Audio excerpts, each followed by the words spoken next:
What's up, guys? Time to show off a new build that I'm very excited to show you. Showing off and showing you. We've got Midsummer Night build number 3. First one we did was the black with the orange highlight. Then we did one that's black with the kind of electric blue highlight. Third one is black with a nice pink highlight.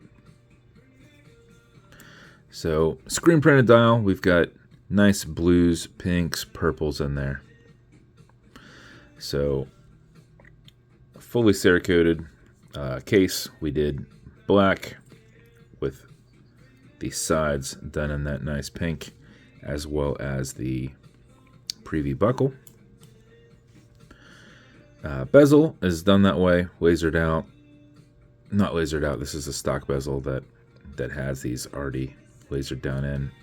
So we do the whole thing in black, bake it, then do the whole thing in that pink, and then before we bake it, we make sure it's down in all of these areas, and we wipe it from the upper areas, and then bake it.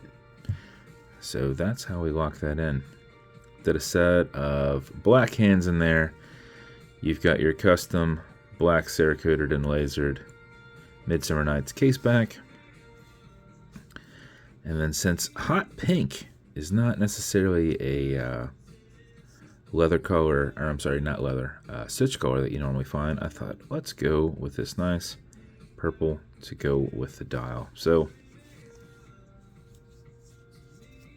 that's your build as a whole.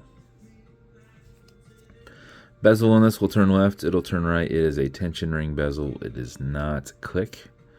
It stays on there decently tight because it does not come out to the edge, so you're not going to bump it. And with that Cerakote layer on the bottom of the bezel and the Cerakote layer on the case, kind of gives a little bit of extra added friction there.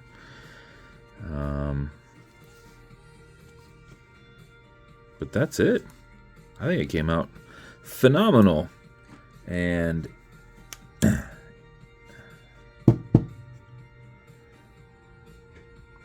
just to show this off just a little bit with the UV light.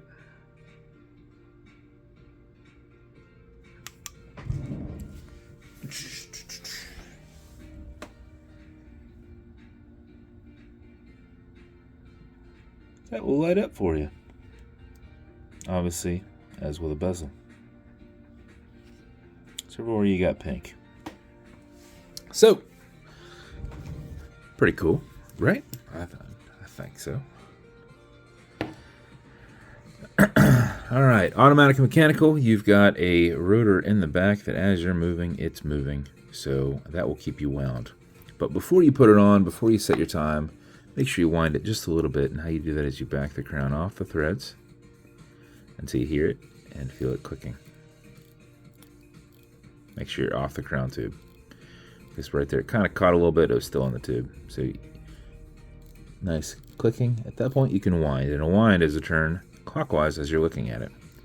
Counterclockwise does not wind it, but it is a lot easier to keep your finger spacing and go back and forth. If you do this for 4 or 5 seconds, that mixed with your rotor movement will keep your time throughout the day. If you do this for another 4 or 5 seconds, you're going to max out your 31-hour plus power reserve on it.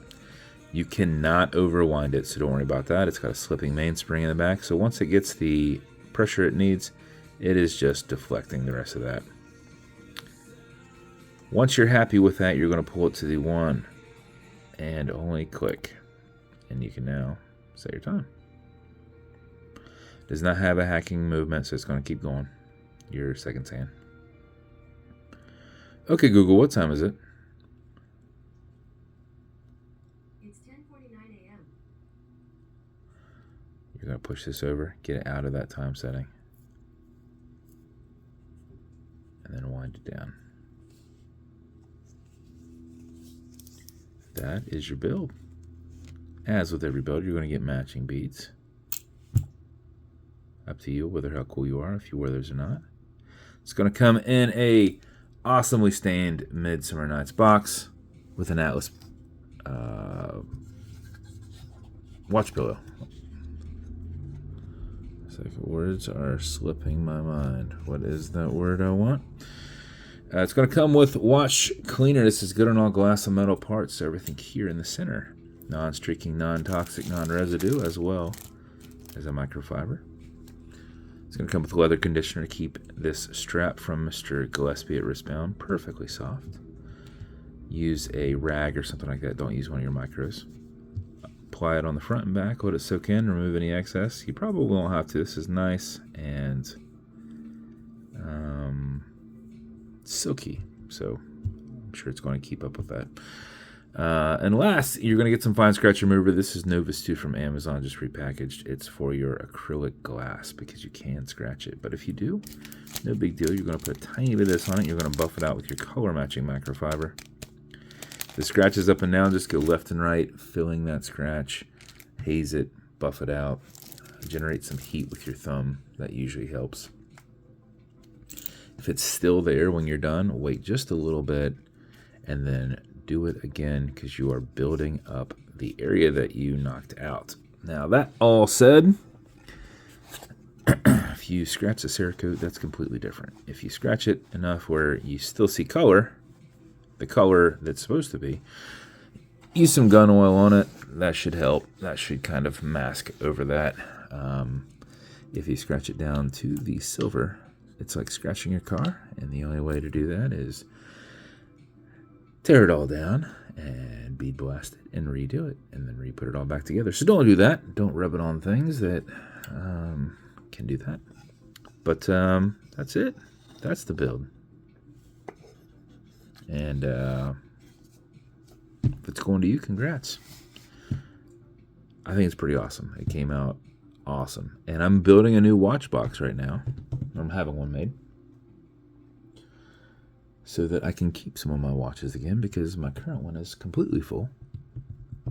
And all my other watch boxes are completely full. Not that I would mix them together. I got to keep my stuff separate from, like, you know, the other stuff. But I don't even have any room in there either. So